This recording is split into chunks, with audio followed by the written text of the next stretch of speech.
December मास आसिले चंचल होई उठे सारा विश्व। गाँ ठू सहर पर्यंत समस्त ख्रीष्ट धर्म को विश्वास करथिबा भाई भौणी मानक मध्यरे खुशीर लहरी खेली उठे। उत्सव मुखर होई उठे सारा विश्व। कंधमाल जिला कोटगड़ ब्लॉक रो ख्रीष्ट धर्म को विश्वास करुथुबा भाई भौणी माने धूमधाम रे पालन करिसेंती प्री ख्रीष्टमास। कोटगड़ ब्लॉक रो हजार हजार ख्रीष्ट धर्म अवलंबन करथिबा भाई भौणी माने आनंद उल्लास रो सहित जीशुंको जन्मदिन को स्वागत करी ए उत्सव पालन करथिबा देखा जायछि। ए प्री ख्रीष्टमास उत्सव रे बालीगुड़ा विधायक श्री चक्रमणि कहर मुख्य अतिथि भावे जोग देथिबा बेले सम्मानित अतिथि भावे कोटगड़ ब्लॉक अध्यक्षा श्रीमती पिंकी कहर, मनोज सावत, कोटगड़ ब्लॉक सांसद प्रतिनिधि फादर सुशांत नायक, जिला परिषद सभ्य जिरिमिया सुनामाझी, मिशनरी अजय कुमार नायक, ब्लॉक कांग्रेस सभापति सरोज बेहरा माझी, जिला कांग्रेस उपसभापति मार्टिन बलियार सिंह जोग देथिले। ए कार्यक्रम को कोटगड़ पास्टर एसोसिएशन रो सभापति सम्मेरंजन नायक, उपसभापति संजीव सुकामाझी, संपादक परमानंद बड़सेठ, कोषाध्यक्ष रंजन कुमार नायक और वामदेव सुकामाझी परिचालन करथिबा बेले कोटगड़ पास्टर एसोसिएशन ए उत्सव को संपूर्ण सहयोग करथिले।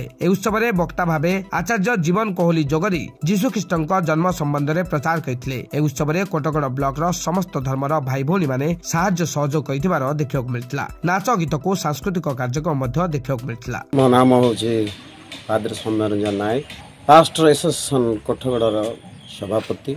माने आज कोटगड़ रो 15टा पंचायत को नहीं जीशु ख्रीष्टଙ୍କର जन्म महोत्सव करिवा पाए निष्पत्ति नेलु कमिटी अनुसार एवं आमने समस्त साहाय्य सहयोग अनुसार समस्त 15टा पंचायत को नहीं आमे ए उत्सव रे धूमधाम रे पालन करुचु।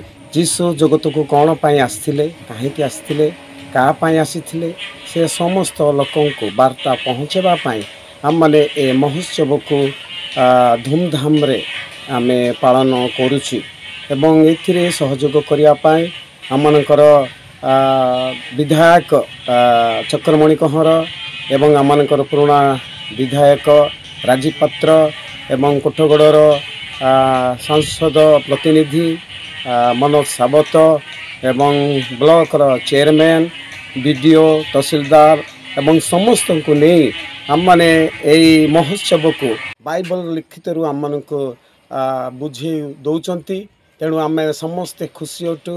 यहाँ समस्त ब्लॉक समस्त जनसाधारण जाति धर्म वर्ण निर्विशेष जीशुंकर जन्म महोत्सव को कोटगड़ बड़ ब्लॉक कल्याण मंडप आम धूमधाम पालन करुछु। एथिरे आम समस्ते खुशी अटू। कोटगड़रू दीपेन्द्र नायकଙ୍କ रिपोर्ट, कामेट टीवी।